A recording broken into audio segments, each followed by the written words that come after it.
Hello dear students, welcome back to my channel physics SPC. Electrostatics का एक question.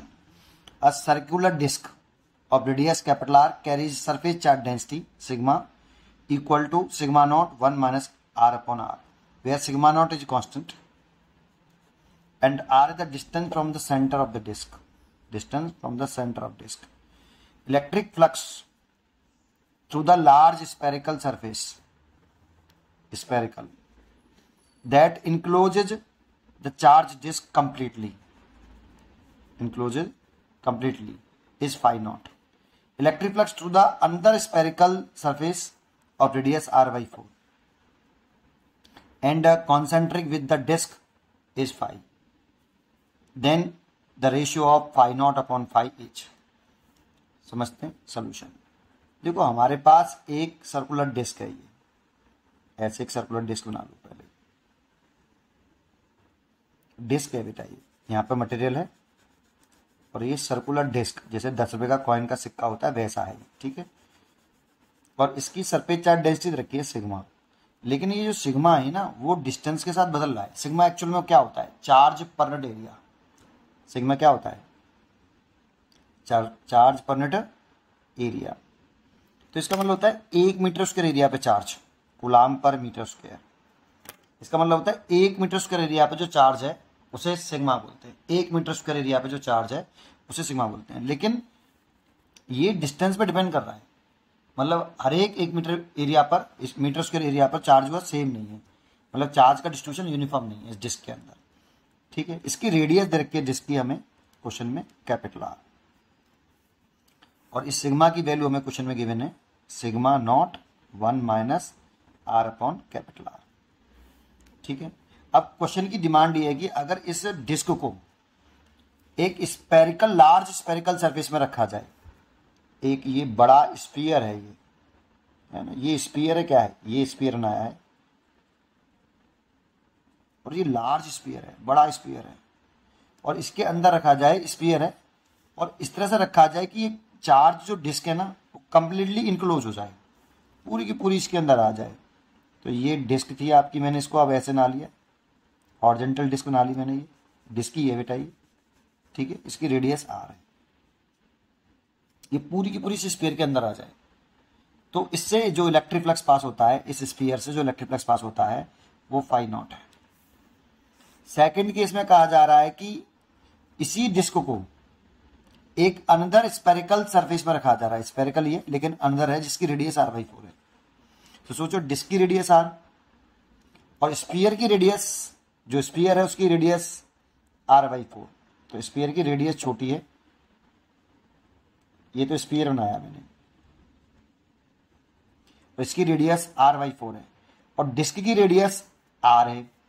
तो ये कुछ बाहर निकल जाएगा बेटा, ऐसे डिस्क बाहर निकल जाएगी और दोनों का सेंटर कॉमन है, दोनों का सेंटर कॉन्सेंट्रिक है। ये तो डिस्क बनाई है मैंने और ये इसमें इस तरह से रखी है, ठीक है। लेकिन डिस्क की रेडियस कैपिटल आर है और स्फीयर की रेडियस r by 4 है, तो कुछ डिस्क बाहर निकल जाएगी। तो जो इस डिस्क के कितने रेडियस पर, r by 4 पर जो चार्ज होगा वो स्फीयर के अंदर होगा। तो इस स्फीयर से कितना फ्लक्स पास कर रहा है? फाई। ये पता नहीं कितना है और ये भी नहीं पता कितना है, फ्लक्स पास हो रहा है इससे, ठीक है। गॉस लॉ लगा के करेंगे इसको। फिर क्या कह रहा है आपसे कि the ratio of phi naught बटे फाई एच। देखो कैसे करते हैं। तो देखो इसमें अगर मैं गॉस लॉ लगाऊंगा, गॉस लॉ इन इलेक्ट्रोस्टैटिक्स, तो phi naught is equal to 1 upon epsilon naught into net charge enclosed by sphere. क्योंकि इलेक्ट्रिक फ्लक्स हम स्फीयर से पास कर रहे हैं तो स्फीयर के अंदर जो टोटल चार्ज है उसको यहां लिखेंगे। अब स्फीयर के अंदर किस चार्ज किसके ऊपर है? डिस्क के ऊपर है। तो डिस्क के आर रेडियस में जितना चार्ज होगा पूरी रेडियस डिस्क पर, पूरा की पूरा चार्ज स्फीयर के इनक्लोज होगा, और पूरा की पूरा चार्ज इनक्लोज होगा। तो मान लो इस डिस्क पर जो चार्ज है, पूरी डिस्क पे जो चार्ज है वो क्यू है, ये निकालना पड़ेगा हमें। तो ये फ्लक्स हो जाएगा क्यू अपॉन एप्सिलॉन नॉट, ये तो फाई नॉट है। तो पहले तो इसी को निकालते हैं, फिर बाद में इसकी चर्चा करेंगे सेकंड केस की। This is a case first और this is a second case. तो इस डिस्क के ऊपर टोटल चार्ज कितना है उसको कैसे कैलकुलेट करें। तो देखो ये जो सरफेस चार्ज डेंसिटी रखी है ये 1 मीटर स्क्वायर एरिया पे चार्ज होता है, लेकिन ये वेरिएबल है बेटा। कांस्टेंट होती तो बड़ा आसान हो जाता, लेकिन वेरिएबल है। तो फिर क्या करेंगे, इस पर आर पे जाके, स्मॉल आर पे जाके, स्मॉल आर पे जाके, यहाँ पे स्मॉल आर 0 है तो स्मॉल आर पे जाके डी आर का एक रिंग काटेंगे बेटा, रिंग काटेंगे, क्योंकि डिस्क है ना तो रिंग काटेंगे जिसकी थिकनेस डी आर होगी। आर पे जाके डी आर की थिकनेस की एक रिंग काट लें। तो ये रिंग इस तरह से मैंने काट ली। ये बहुत पतली रिंग होगी, कैसी होगी, बहुत पतली। तो ऐसी रिंग इसमें से डिस्क में से कितनी काटी जा सकती है, इनफाइनाइट रिंग काटी जा सकती है, पतली पतली पतली, जिसकी रेडियस, जिसकी थिकनेस डी आर हो, जिसकी थिकनेस डी आर हो। इसकी जो ये थिकनेस है ना, ये वाली, ये थिकनेस, ये डी आर है। अब मैं क्या करूंगा पता, ये जो सैडेड पोर्शन है ये रिंग माना है बेटा, जो काटा है मैंने ये रिंग है, ठीक है, रिंग काटी है मैंने। इसकी जो सैडेड पोर्शन है उसके अंदर कितना चार्ज है, डी क्यू। केवल सैडेड पोर्शन में, इस वाले जो रेड पोर्शन किया है मैंने ऐसे, रिंग का जो जिसकी थिकनेस डी आर है, इसके अंदर कितना चार्ज है उसको निकाल लें बेटा। ये बहुत पतली सी रिंग होगी, तो डी क्यू पर कितना चार्ज है, डी क्यू निकाल लें। तो D Q is equal to, बताओ ये कितने मीटर स्क्वायर एरिया पे चार्ज होता है, 1 मीटर स्क्वायर एरिया पे चार्ज सिग्मा। तो इसका एरिया कितना है, डिस्क सैडेड पोर्शन का, ये एरिया किसका है, केवल सैडेड पोर्शन का एरिया है बेटा, ये वाला जो जिसकी थिकनेस डी आर है ना, ये वाला एरिया जो मैं ये कर रहा हूँ सैडेड पोर्शन, ये डी ए है। तो सिग्मा क्या चीज है, 1 मीटर स्क्वायर एरिया पे चार्ज है सिग्मा, तो डी ए एरिया पे जो चार्ज होगा उसी को तो मैंने डी को माना है। तो 1 मीटर स्क्वायर एरिया पे चार्ज सिग्मा, तो 2 मीटर स्क्वायर एरिया पे कितना होगा, 2 सिग्मा। 3 मीटर स्क्वायर एरिया पे कितना चार्ज होगा, 3 सिग्मा।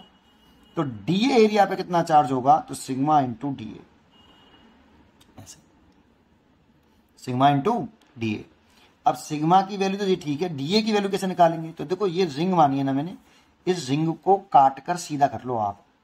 इस रिंग को काट के अगर आप सीधा कर लोगे ऐसे, ये जो ये सैडेड पोर्शन है ना, इसको यहां से ऐसे कट करो और कट के सीधा कर लो। सीधा करने से ऐसे बन जाएगा बेटा, ये ऐसे। और इसकी ये थिकनेस कितनी थी, ये थिकनेस ही तो थी डी आर, तो ये डी आर थिकनेस है। और इसकी सीधा कर लोगे तो इसकी जो लेंथ होगी, ये वाली लेंथ, वो इसके सरकमफ्रेंस के बराबर होगी। और रेडियस कितनी है, स्मॉल आर, तो सरकमफ्रेंस कितना हो गया, 2 पाई आर। तो इसका अगर मैं एरिया निकालूं कि इसका एरिया कितना है सैडेड वाले पोर्शन का, डी ए, तो रेक्टेंगल का एरिया निकाल लो, लेंथ इंटू ब्रेथ होता है। लेंथ कितनी है इसकी, 2 पाई आर, और ब्रेथ कितनी है, डी आर। तो ये को डी ए निकल आया, और डी ए निकल आया तो यहाँ पे सिग्मा की वैल्यू पुट कर दो। सिग्मा की वैल्यू वेरिएबल है बेटा, यहाँ पे sigma naught 1 minus R upon capital R, और इसकी वैल्यू हो गई 2 पाई आर और डी आर।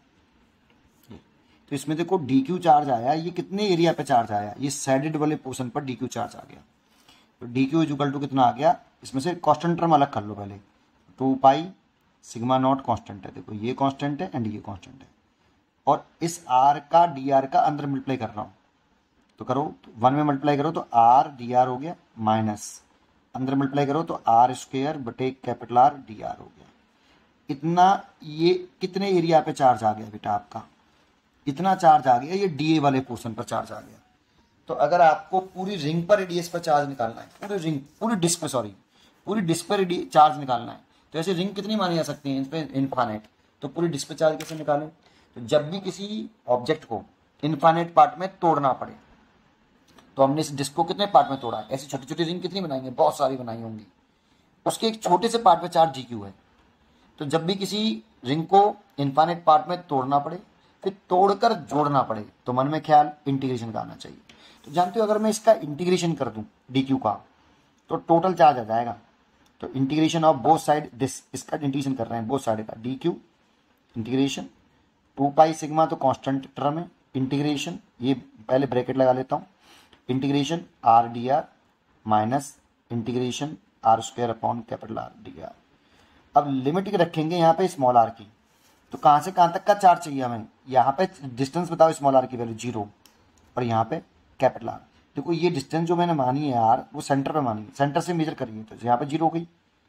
यहाँ पे पहुंचेंगे तो स्मॉल आर कितना हो जाएगा, कैपिटल आर के बराबर। तो पूरी डिस्क पे चार्ज निकालना है, तो 0 to capital R, whole disc पे चार्ज निकालना है 0 टू कैपिटल आर। बस इसका इंटीजन कर दो, ये टोटल चार्ज क्यू आ गया। ये पूरी डिस्क पे चार्ज आ गया जो कि हमने क्यू माना है, इस पूरी डिस्क पे जो चार्ज है डिस्ट्रीब्यूट है वो क्यू है ना। तो मैंने क्यू लेट किया था, इस क्यू को ही निकालना है। अगर क्यू निकाल लूंगा तो इलेक्ट्रिक फ्लक्स निकल आएगा गॉस थ्योरम से, है ना। तो क्यू निकाल लो, 2 पाई सिग्मा नॉट, ये तो ब्रैकेट में है, इसका इंटीग्रेशन कर लो r²/2 और लिमिट पुट कर दो 0 टू कैपिटल आर, माइनस इसका इंटीग्रेशन कर लो 1/r, तो कांस्टेंट टर्म है। स्मॉल आर का इंटीग्रेशन करेंगे तो r³ और लिमिट हो गई 0 टू r। इसमें जो फॉर्मूला लगाया हम जानते होंगे इंटीग्रेशन का, r⁴n dr लगाया है, r⁴n+1 और n+1, n does not equal to -1, तो यहाँ पे n की वैल्यू 1 है, यहाँ पे n की वैल्यू 2 है, पुट कर दिए। अब अपर लिमिट और लोअर लिमिट पुट कर दो, 2 pi sigma not, upper limit put करेंगे तो ये r²/2 हो जाएगा, लोअर लिमिट करेंगे 0 हो जाएगा, इसमें पुट करें तो ये 1/3r हो गया, अपर लिमिट पुट करें तो r का क्यूब, माइनस के 0 तो 0 हो जाएगा वो, इससे देखो r² कट जाएगा, 2 पाई सिग्मा नॉट, ये r²/2 है और ये r²/3 है। यहाँ से एलसीएम ले लो, 6 एलसीएम आ जाएगा, तो ये हो जाएगा 3r² माइनस के 2r², मतलब r², चलो लिख देता हूँ 3r² माइनस के 2r², ये हो गया आपका, 2 से काट दिया ये 3 बार, तो ऊपर आ गया पाई सिग्मा नॉट, ऊपर बचा r² और नीचे बटा 3, इतना चार्ज है। इसीलिए इस बड़े स्पेरिकल सरफेस से जो इलेक्ट्रिक फ्लक्स था फाई नॉट 1/ε0, ये कितने रेडियस पे चार्ज है जानते हो, ये डिस्क के r रेडियस पे जो चार्ज है, पूरा r रेडियस पे जो पूरा चार्ज है वो q है, और q है तो q पूरी की पूरी डिस्क स्फीयर के अंदर है, तो स्फीयर के अंदर टोटल चार्ज कितना हो गया q, तो फ्लक्स हो गया Q/ε0, तो यहाँ q आ जाएगा पाई सिग्मा नॉट r²/3, इतना फ्लक्स आ गया बेटा। एक तो ये हमारा पॉइंट हो गया। अब सेकंड केस क्या है, सेकंड केस ये था, तो सोचो इस स्फीयर के अंदर कितना चार्ज होगा, पूरी डिस्क पे तो क्यू है, लेकिन ये वाला पोर्शन तो बाहर हो गया, तो डिस्क का केवल ये जो पोर्शन है, ये जो पोर्शन है जिसकी रेडियस कितनी होगी बेटा, इस वाले की कॉन्सेंट्रिक है ना ये, इसकी रेडियस r/4 होगी, इस डिस्क के इस वाले पोर्शन की डिस्क की रेडियस r/4 होगी, क्योंकि स्फीयर की रेडियस r/4 है, कॉन्सेंट्रिक है ये, है ना। तो उस वाली कंडीशन में मैं कह सकता हूं कि इसकी r/4 रेडियस पर जो चार्ज होगा डिस्क के, वही स्फीयर के अंदर होगा। तो मान लो इसके r/y पोर्शन पर, इतने वाले पर जो मैंने रेड कर दिया है, क्योंकि बाहर वाला चार्ज कंसीडर नहीं करते गॉस थ्योरम में, जब इसमें इलेक्ट्रिक फ्लक्स निकालेंगे तो केवल स्फीयर के अंदर वाला चार्ज लेते हैं, तो Qn है मान लो, तो फ्लक्स कितना आएगा बेटा, फाई किसे पास कर रहे हैं, स्फीयर से, फाई स्फीयर से पास हो रहा है, वो फाई दे रखा है इसलिए फाई लिख रहा हूँ, 1/ε0 into net charge enclose the sphere, sphere के अंदर जो चार्ज है वो डिस्क का इतना पोर्शन अंदर है, वो मैंने Qin माना है। अगर मैं Qin निकाल लूँ कितना है, यहाँ रख के मैं फाई निकाल सकता हूँ बेटा, है ना। तो Qin निकालने के लिए क्या करना पड़ेगा, इसी से बस केवल करना है, ये dq चार्ज पे निकल आया, कितनी रेडियस पे निकालना है, r/4 रेडियस पे निकालना है, डिस्क की r/4 रेडियस पर, अभी निकाला था वो r रेडियस पे निकाला था, तो दोबारा से कर दो, dq की इक्वल टू कितना है 2, dq कितना है वो लिख लेते हैं, पहले ये वाला तार लेते हैं, ये वाला, ठीक है, 2 पाई सिग्मा नॉट, है ना, और ब्रैकेट में r/dr माइनस r² बटे कैपिटल R और dr, ये है बेटा। अगर हमें चार्ज फिर निकालना है, जैसे टोटल चार्ज निकालना है Qn, तो इसका इंटीग्रेशन कर दो, इसका भी कर दो बोथ साइड का, इसका पूरे में मल्टीप्लाइड है ना, और लिमिट पुट कर दो, लिमिट कितनी आएंगी 0 से, यहाँ पे स्मॉल r 0 है और यहाँ पे स्मॉल r r/4 होगा रेडियस के बराबर, तो 0 टू r/4 इंटीग्रेशन, सॉरी यहाँ रखेंगे 0 टू r/4, ठीक है, कर दो, तो सिग्मा नॉट तो बाहर है, इंटीग्रेशन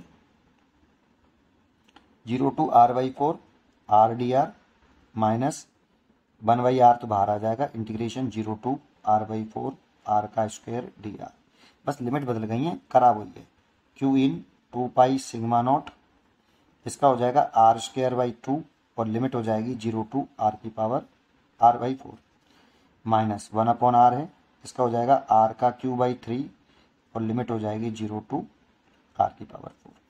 करते हैं 2 पाई सिग्मा नॉट, देखो इस r की जगह पे जब हम r/4 लिखेंगे तो इसका स्क्वायर करेंगे, 1/2 तो ये अलग से आई है, स्मॉल r की जगह पे r/4 लिख रहे हैं, लिमिट पुट कर रहे हैं, तो r² 4 का स्क्वायर करेंगे तो 16 माइनस 1/3r, तो ये है ये 3r ये वाला।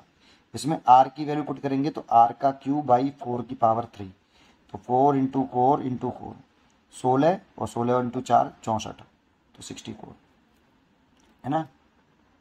ठीक है, अब देखो इसमें से 2 pi sigma naught r square तो कॉमन आ गया है ना, और ठीक है, और ये हो गया 1/32 और ये हो गया 1/3 इंटू 64, ऐसा हो गया बेटा। 16 दूनी 32 हो गई और 3 इंटू 64 हो गया, तो 2 pi sigma naught r square, और ये यहाँ से मैंने 64 इंटू 3 एलसीएम ले लिया, तो ये 2 बार 2 इंटू 6 हो गया, ये 1 बार, और 2 से ये काट दिया मैंने कितनी बार 32 बार, तो ये ऊपर बचा 5 pi sigma naught r square और नीचे बचा 32 इंटू 3। इतना क्यू इन आया बेटा, ये इसके लिए आया, इस पे जो चार्ज आया रेड वाले पोर्शन पर वो इतना आया। तो फ्लक्स निकालना है तो लगा दो गॉस थ्योरम में इस वाले में, तो गॉस थ्योरम में लगाएं तो कितना लिखें देखते हैं। ये समझ में आया ना बेटा, इतना आया है ना। तो फाई निकालने हैं, इसको फाई माना है ना मैंने, हाँ फाई क्वेश्चन में दे रखा है, माना नहीं है गिवन है। फाई बराबर 1/ε0 into 5 pi sigma naught r square बटे 32 इंटू 3, ये दूसरा आ गया। पूछा क्या है देखते हैं अब, क्वेश्चन में पूछा है दोनों का रेशियो, ये रेशियो पूछ रहा है, तो 5/0/5 पूछ रहा है, ये देखो 5/0/5, तो 5/0 की वैल्यू कितनी निकाली मैंने, 5/0 निकाला है, कहाँ गया 5/0, जेरा 5/0 जेरा बेटा, तो ये है pi sigma naught r square बटे 3/0, ये तो 5/0 हो गया, और ये निकाला है आपका कहाँ गया जेरा, ये 5 है, एक ये रिजल्ट है हमारा। ये कितना है 5 pi sigma naught r square बटे ε0 इंटू 32 इंटू 3। देखो ये तो पूरा उड़ गया भाई, और ये भी उड़ गया, 3 भी उड़ गया देखो। तो देखो ये 32 ऊपर चला जाएगा, तो 32 डिवाइड बाई 5 आया शायद, 32 ऊपर पहुंच गया, 5 बचा, 32/5, तो ये आंसर है। डिवाइड कर लो ज़्यादा ज़्यादा, तो ये रेशियो हो गया। उम्मीद करता हूँ कि आपको ये क्वेश्चन जरूर समझ में आया होगा। पढ़ते रहिए और खुश रहिए। Thank you.